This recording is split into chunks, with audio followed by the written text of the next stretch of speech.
To identify who lies to you, notice this automatic micro-reaction. That's what Nikola Tesla told me one cold night in 1903, inside his silent laboratory in New York. I was there because my partner had betrayed me, stole everything, and I couldn't understand how I didn't realize it before. Tesla looked at me with those deep, almost electric eyes and said something that would change my life forever. The body never lies, only the mouth. He wasn't being poetic, I was being scientific. Back then, I was just a young engineer trying to survive in Manhattan. My name is Daniel Morse, and I had just lost my company, my savings, and my trust in any human being, all because of a man I called my friend, Henry Callahan. Henry had been my partner for 3 years. We worked together on developing electric motors for factories. He took care of the finances, me from engineering, the perfect division, or so I believed, until the day I woke up and discovered my bank account was empty. The contracts transferred to his name, investors convinced that I was unstable, and worse, he had forged my signature on documents that made me look like a fraudster.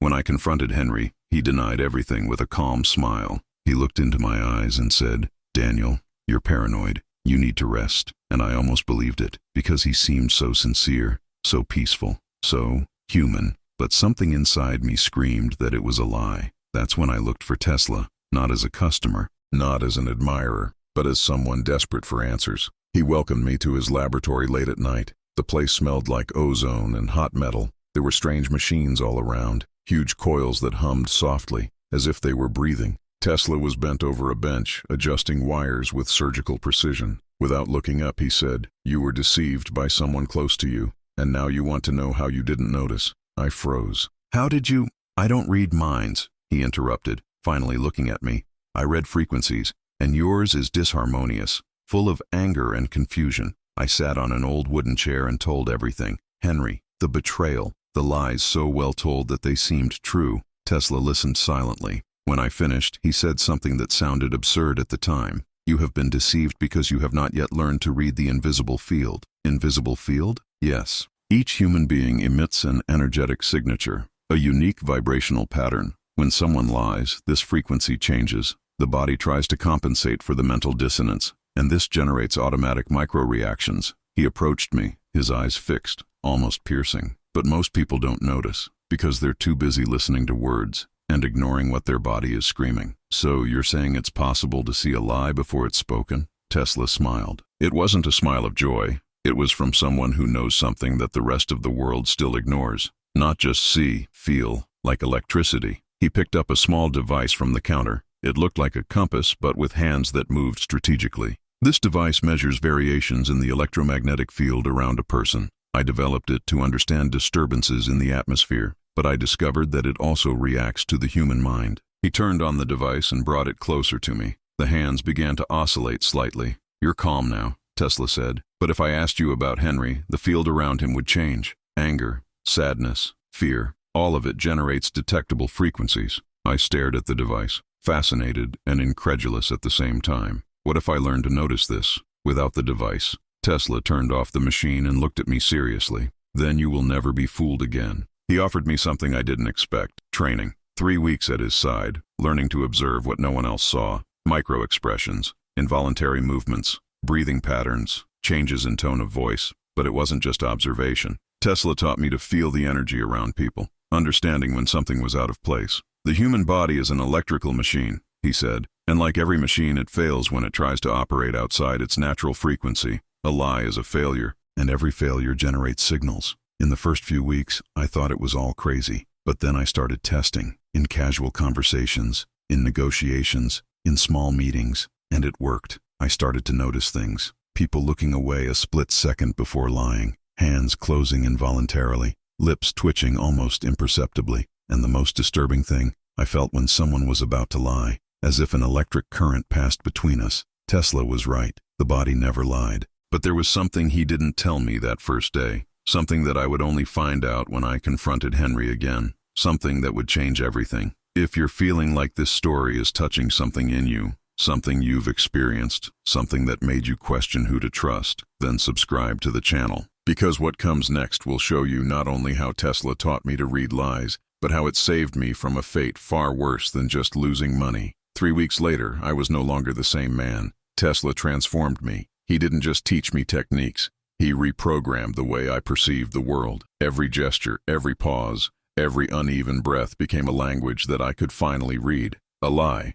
Tesla told me on the last night of training, is not just a distortion of the truth. It is a distortion of the energy field. And when you learn to feel that field, the lie becomes as visible as lightning in the dark sky. He handed me a small black notebook full of handwritten notes. I've written here the patterns I've observed over decades. Automatic micro-reactions that the body performs when the mind tries to hide something. Use that. But remember, knowledge without wisdom is dangerous. I held the notebook as if it were gold, and in a way, it was. That same week I decided it was time to confront Henry again. But this time I wouldn't just accuse him. I would watch him, feel it, read every movement, every word, every silence. I arranged to meet at a discreet cafe in Midtown Manhattan. Henry accepted without hesitation. He was always overconfident. And that, I would later realize, was part of the problem. When it arrived, it was immaculate. Gray suit, well-fitting hat, a polite smile on his lips. He sat across from me as if we were old friends meeting for tea. "Daniel," he said, holding out his hand.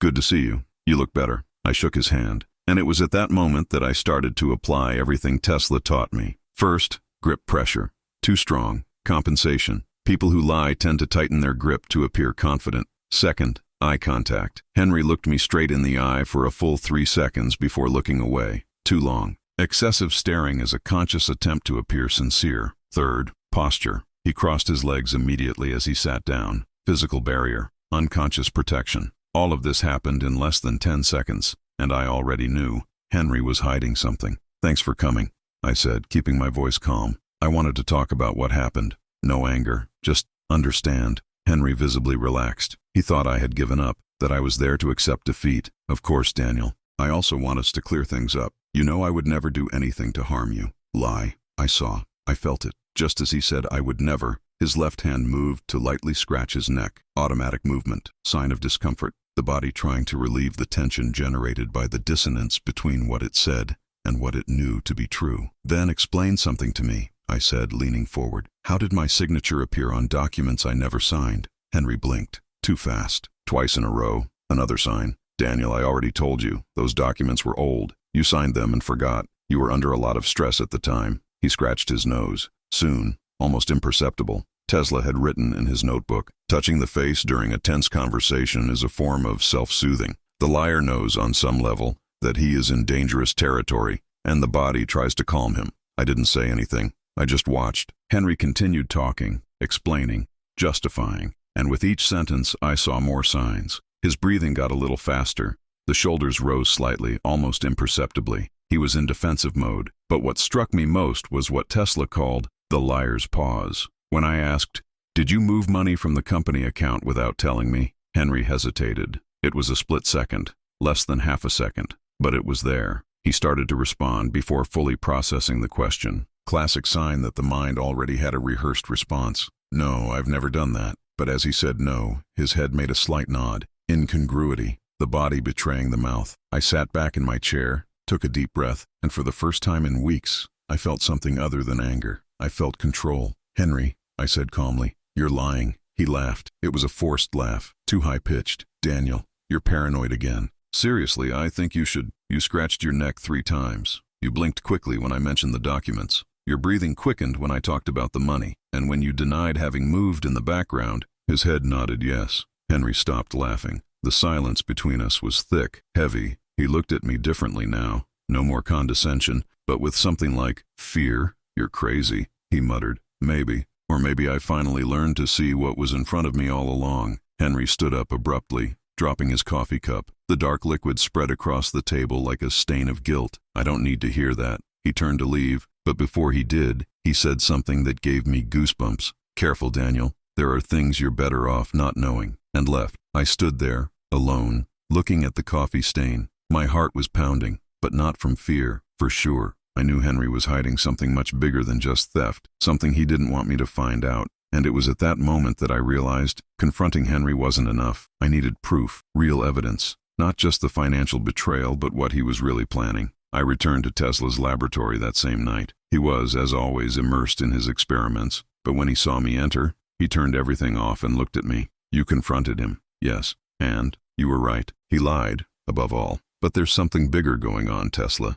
Something he doesn't want me to find out. Tesla crossed his arms, thoughtful. So you need more than just reading lies. You need evidence. Exactly. But how? He erased the tracks. The documents are in his name. Investors believe in him. Tesla walked over to a bookshelf covered in old books and papers. He took out a brown, dusty folder. There is a way, but it will require you to become invisible. Invisible. He opened the folder. Inside were photographs, diagrams, maps. Henry is not acting alone. Men like him never act alone. He has allies, powerful people who benefit from what he stole from you. How do you know that? Tesla looked at me with that intensity that made it seem like he saw through things. Because I've already been betrayed in the same way. And when you learn to read lies, you also learn to read patterns. And the pattern here is clear. Henry is working for someone much more dangerous. My stomach tightened. Who? Tesla leafed through the papers until he found a photo. It was an older man with a thick mustache and cold eyes. Beside him, Henry Callahan, smiling. This man is called Jonathan Graves. He owns one of the largest investment networks in New York, and he has a history of destroying small business owners to absorb their patents and technologies. I looked at the photo, feeling my blood boil. So Henry betrayed me to give my technology to this man. Exactly. Tesla closed the folder. And if you want justice, don't just expose Henry. You need to expose Graves. And to do that, you'll need to play their game. Pretend you lost. Pretend you gave up. And while they think you're defeated, you collect the evidence. I took a deep breath. This was much bigger than I imagined. But something in me changed at that moment. It wasn't about money anymore. It was about truth, about justice, about not letting men like Henry and Graves destroy people with impunity. Teach me, I said. Teach me how to do that. Tesla smiled. It was a dangerous smile, from those who have already won invisible wars. Get ready, Daniel, because from now on, you won't just read lies. You will learn to use them. Tesla took me to a room in the back of the laboratory that I had never seen before. It was small, windowless, lit only by a dim bulb hanging from the ceiling. On the walls, maps, photographs, newspaper clippings, everything connected by red lines, like a spider web. Welcome to my archive of human patterns, he said, lighting an additional lamp. I've spent years documenting how powerful people operate, your strategies, your weaknesses, your methods of control. I approached one of the walls. There were photos of businessmen, politicians, bankers, all with notes next to them. Features, habits, vulnerabilities. Do you investigate these people? I don't investigate. I observe. And when you watch long enough, patterns emerge. Graves, for example. He pointed to the photo of the man with the thick mustache. Jonathan Graves doesn't get his own hands dirty.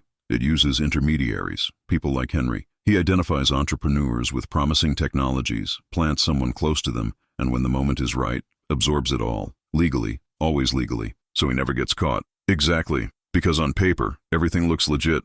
Signed contracts, documented transfers. The victim appears incompetent or unstable, and Graves comes out as the savior who rescued the company. I felt a lump in my throat. That's exactly what was happening to me. How do I stop this? Tesla turned to me, eyes shining with an almost predatory intensity. You don't stop. You reverse. You turn their hand against themselves. He pulled out a chair and sat down, gesturing for me to do the same. Henry thinks you're broken, defeated. That's good. Let him think that. In the meantime, you'll infiltrate their circle, not as an enemy, but as someone who has given up and just wants to survive. Infiltrate how? Tesla smiled. You're going to ask for a job. I almost laughed. Almost. Job? With Graves? Not directly, but he has a subsidiary company that hires engineers. Small, discreet. Few know it belongs to him. You will apply there, with a different name, a different story, and you will observe everything from the inside. My heart accelerated. It was risky, absurdly risky. What if they recognize me? You will change your appearance,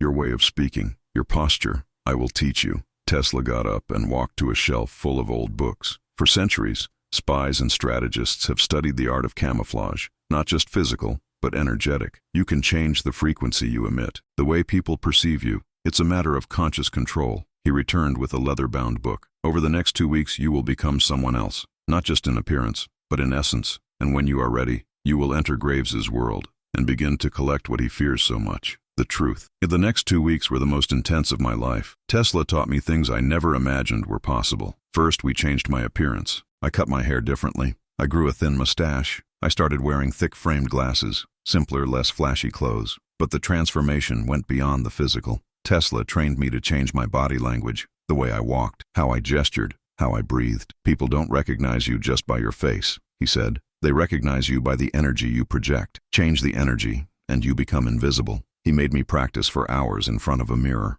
Adjust posture, relax your shoulders, change the rhythm of speech. You were always direct, assertive. Now you need to be hesitant, insecure, a man who seeks approval, not confrontation. It was difficult. Every fiber of my being wanted to scream the truth, demand justice. But Tesla was relentless. If you go in there as Daniel Morse, the betrayed engineer, they'll crush you. But if you go in there as David Miller, the average engineer who just wants a paycheck, they'll ignore you. And being ignored is the best weapon. He also taught me something he called reading inversion. You learn to read lies. Now you will learn to hide them. We spent days practicing. He would make me lie, and then point out every signal my body gave off. Irregular breathing, the touch on the face, looking away. And then, systematically, he taught me to suppress these signals. Control your breathing. Keep your hands still. Look steady but not too much. And most importantly, believe your own lie. Because if you don't believe it, the body will betray you. It was scary to realize how good I was becoming at this.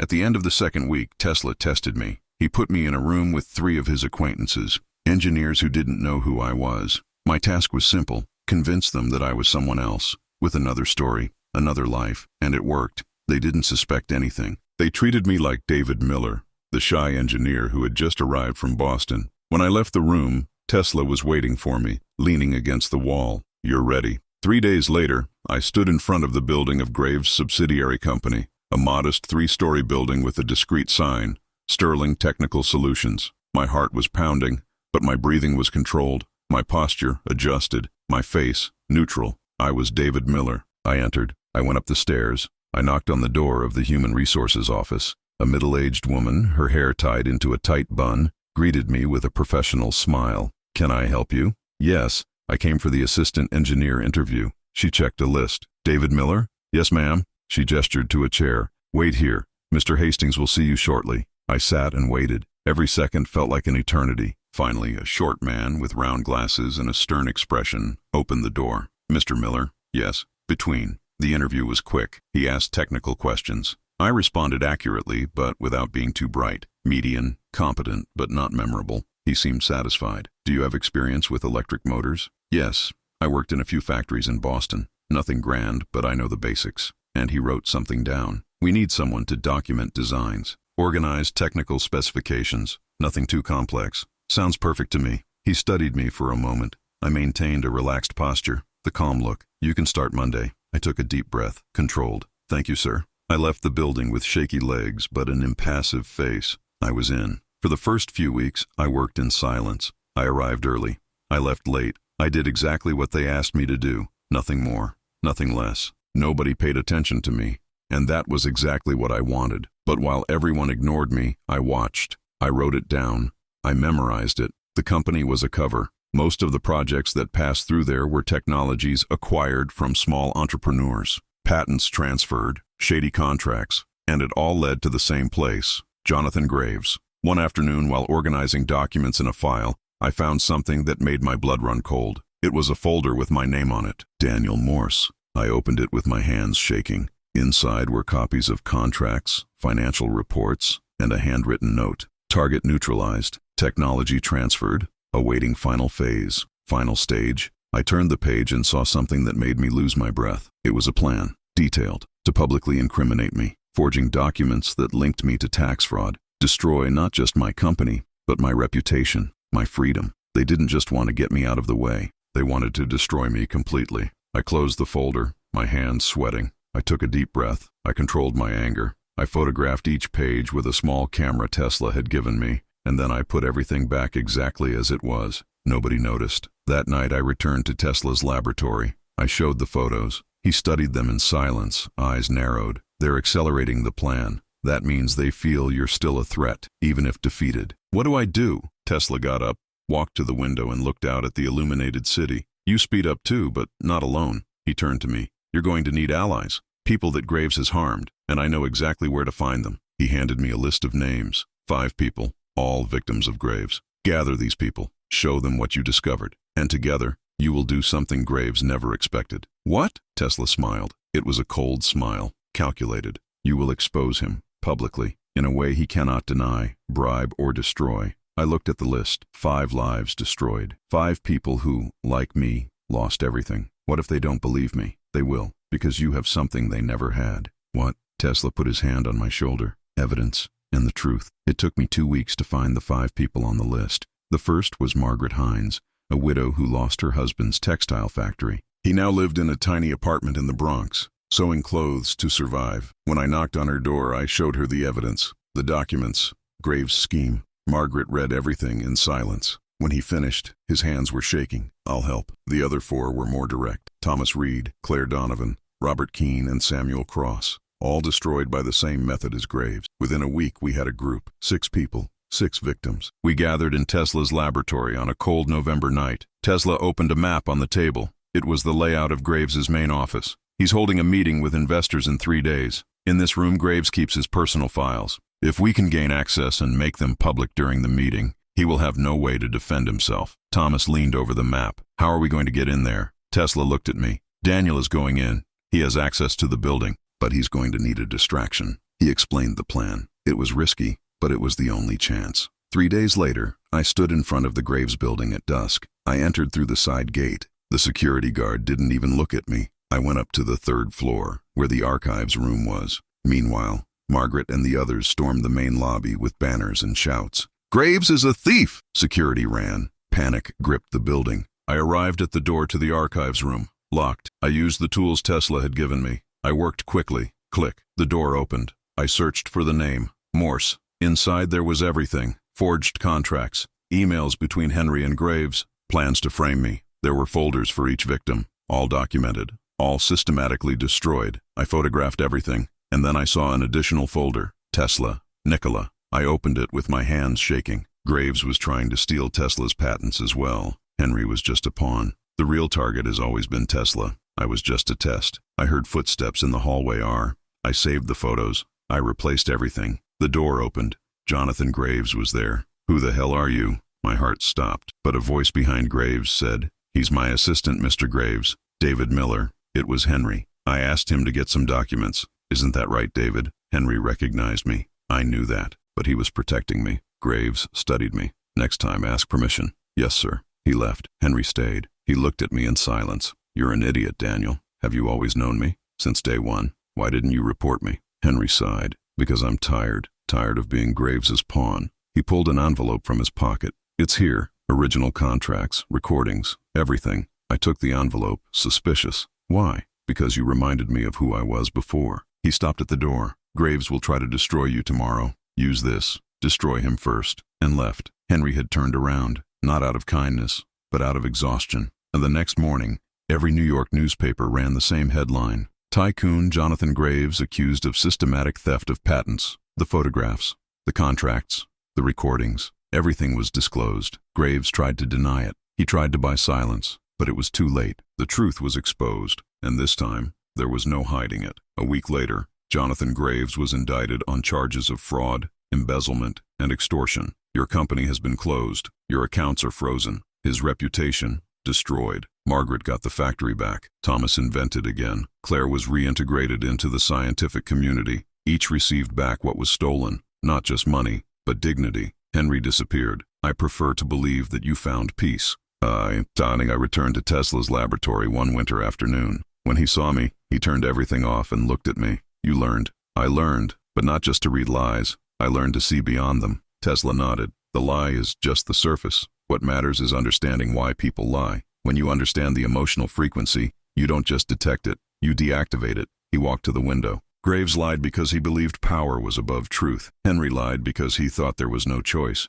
But they both forgot something. What? That truth has its own frequency, and it always resonates louder. He put his hand on my shoulder. You didn't come to learn to read lies. You came to learn to trust yourself again, and no one can steal that. Over the next few months, my life rebuilt itself. I got my company back. I started creating again. But something had changed. Every conversation became a dance of frequencies. When lies appeared, I recognized them, and I learned to trust the right people, because the truth also has signs. Calm breathing, direct look, congruence between words and gestures. The body never lies. A year later, I received a letter with no return address. Thank you for reminding me of who I was. H. Henry. I kept the letter and moved on.